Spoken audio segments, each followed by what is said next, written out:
Here are the highlights from race 1 here in Sepang, and what a firecracker of a start it was. 5 cars spreading themselves across the track going into turn 1. We had 3 cars side by side into the first turn for the lead of the race, with Andrew Haryanto to the inside claiming the apex, but disaster was to strike for undecided, spinning his Porsche and then being collected by the 61 EBM Porsche. That meant one of our championship contenders retiring out of the race. Prince Ibrahim getting himself involved as well in the 88 machine, but amazingly, despite 3 lots of contact, does not have any damage to that car.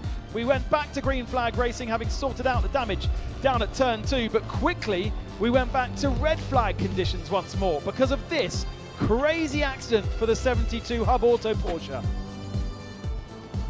Maurice Chen absolutely fine climbing out of the car, but to repair the barrier we had to go into red flag conditions at about a 20-minute rate before we go back to green. All with the AM drivers as the first drivers having to absorb all the changes and all of the pressure.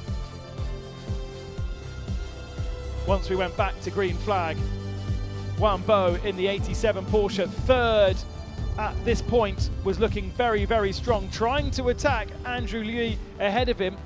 That man now very much with one hand on the title. If he could get past the 11, then that would be championship done.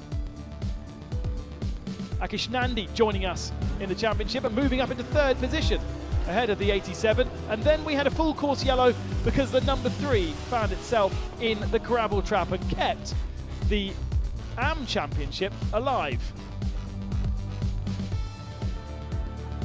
Under the full course yellow, everybody pitted and changed and put their pro drivers in, which meant James Yu in the number 11, Danny Unkadela in the number 37.